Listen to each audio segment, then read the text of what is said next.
কত সুন্দর দৃষ্টান্ত দেখেন। বাংলার প্রত্যন্ত গ্রামে ব্রাহ্মণ বাস করতেন। ব্রাহ্মণ বড় শিব ভক্ত, কিন্তু খুব অভাব সংসারে, অভাব অনটনে দিন কাটছে। ব্রাহ্মণ কন্যাদায়গ্রস্ত, কন্যার বিবাহের খুব চিন্তা।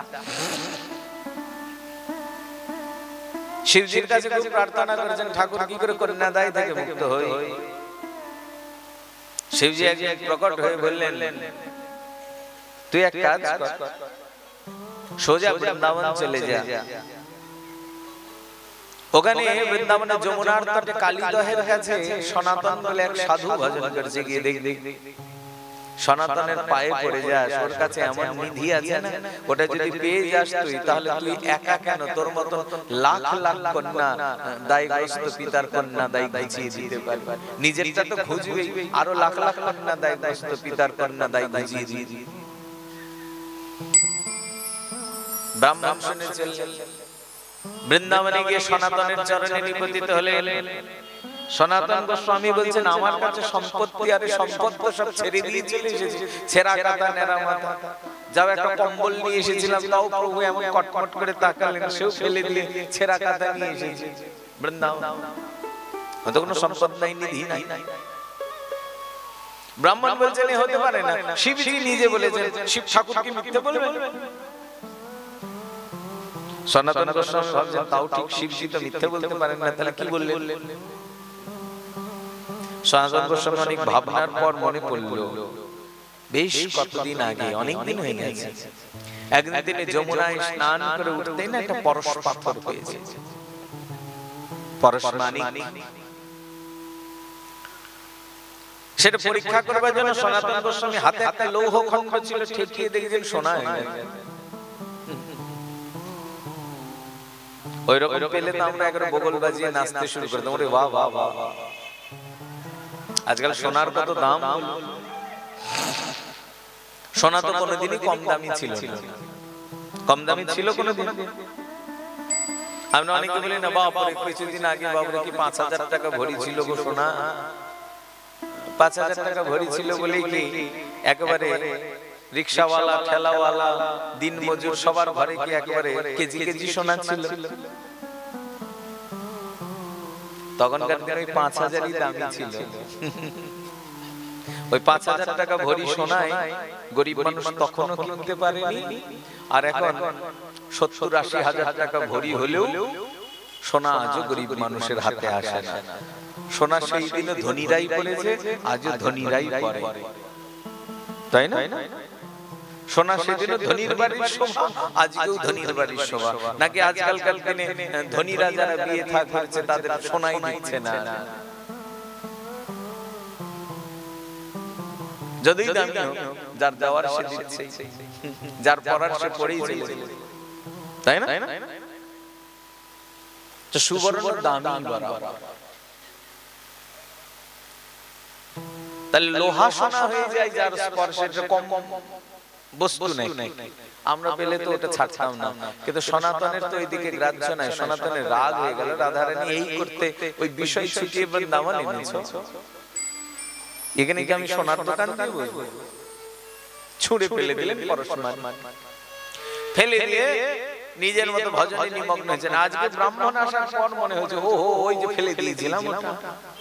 শিব ঠাকুর বলে এটারই কথা বলেছে। ব্রাহ্মণকে বলতেন, যাও ওই যমুনার তটে বালির চড়ার মধ্যে হয়তো থাকতেও পারে, জানি না, ও তো ফেলেই দিয়েছি, যদি তোমার কপাল ভালো থাকে পেয়ে যাবে পরশমানি। নিয়ে চলে যাও। ব্রাহ্মণ গেলে বালির তলা থেকে পরশমানি পেয়ে গেলেন। লোহা স্পর্শ করে দেখেছেন সোনা হয়ে গেছে।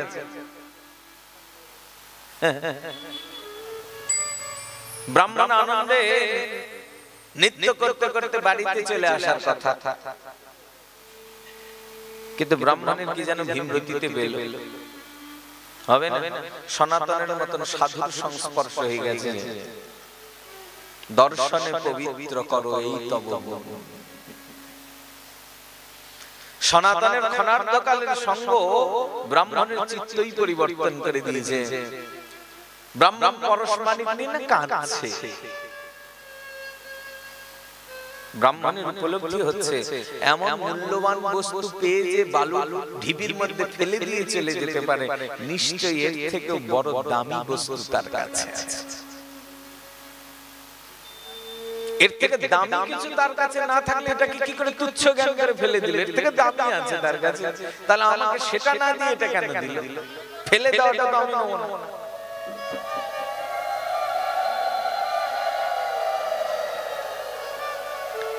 ব্রাহ্মণ ছুঁড়ে ফেলে দিলেন যমুনা বক্ষে পরশমানিক, ফেলে দিয়ে ছুটে সনাতনের চরণ তলে নিপতিত হলেন। যে ধনেতে হইয়া ধনী, মনিরে না মানো মনি, সেই ধন দেহ আমায়। যে ধনে ধনী হয়ে তুমি মনিকেও মনি গণনা করো না, ওই ধনই আমার চাই, আমার এই মনি চাই।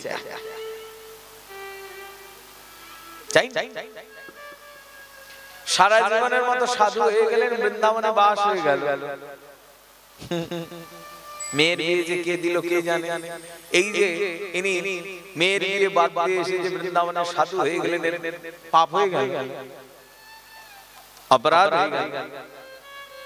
তা না, চিত্তে যখন বাস্তবিক বৈরাগ্যের উদয় হয়, তখন যিনি বৈরাগ্যবান সাধু হয়ে যান, তাতে কখনো পাপ বা অপরাধ হয় না।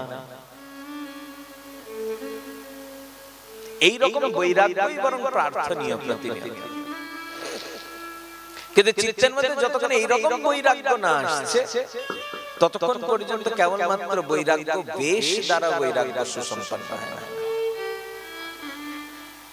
এ বলবার অভিপ্রায়। এই জন্য সনক সনন্দন সনত কুমার আদি যাদের কথা বললেন, এরা ব্রহ্মার পুত্রেরা নৈষ্ঠিক ব্রহ্মচর্য অবলম্বন করে ভজনে নিযুক্ত হয়ে গেলেন। এরা গৃহস্থ আশ্রমে প্রবেশ করলেন না।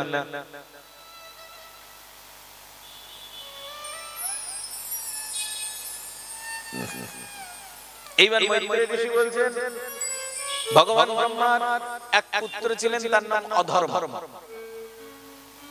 অধর্ম ব্রহ্মার পুত্র। কেবলমাত্র ধর্মই তার পুত্র তেমন নয়, অধর্ম তার পুত্র।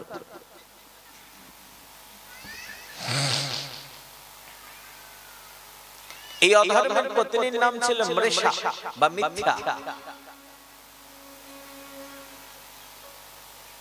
তার দম্ভ নামে এক পুত্র আর মায়া নামে এক কন্যা জন্মায়। এই দুইজনকে নির্হৃতি গ্রহণ করলেন, কারণ এর কোনো পুত্র কন্যা ছিল না।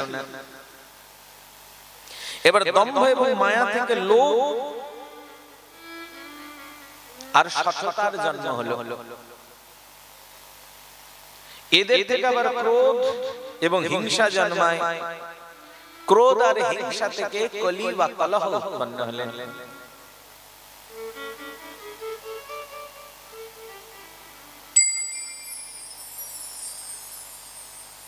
এই ক্রোধ আর হিংসা থেকে এক কন্যা উৎপন্ন হয়েছিলেন, সেই কন্যার নাম দ্রুক্তি। কলি দ্রুক্তির পানি গ্রহণ করেন। মানে এটা অধর্মের বংশ, তো এইরকম করে অধর্মের বংশ, মানে এরা নিজেদের মধ্যেই বিবাহ করেছেন। খুব ভালো করে দেখবেন, মানে দ্রুক্তি যদি একই জায়গা থেকে উৎপন্ন হলেন, দ্রুক্তি আর কলি, মানে সম্বন্ধে কিন্তু এরা ভাই বোন। কিন্তু যেহেতু এটা অধর্মের বংশ, কলি দ্রুক্তিকেই বিবাহ করেন।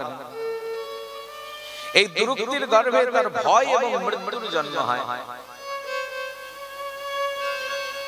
আর এই ভয় মৃত্যু মিলে যাতনা এবং নরক নামক পুত্রের জন্ম দেন।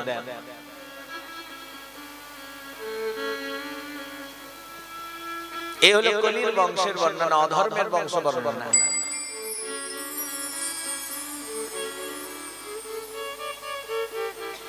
এখানে মৈত্রেয় ঋষি বলেছেন, এই অধর্ম বংশ সম্বন্ধে যারা অবহিত হন আর তিনবার যদি এই অধর্মের বংশের বর্ণন শ্রবণ করেন কেউ, সঙ্গে সঙ্গে তার চিত্তের মলিনতা দূর হয়ে যায়, চিত্ত নির্মল হয়ে যায়। আর কুপ্রবৃত্তি বা পাপ তার চিত্তের মধ্যে প্রবেশ করে না। এই জন্য এই অধর্মের বংশ শ্রবণীয়। জ্ঞান শ্রবণীয়, শুধু শ্রবণ করলে হবে না, যে এই যে অধর্ম যে পরম্পরা অবলম্বন করে তার বংশ বৃদ্ধি করেছে, সেখান থেকে আমাদের দূরে সরে থাকতে হবে।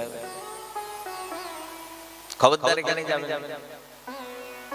এই জায়গাগুলো থেকে সাবধান থাকবে। কিন্তু আজকাল তো এরকম আমরা কোনো কিছু করতে পারি না, কোথায় কি হয়ে যাচ্ছে কে জানে। সাবধান।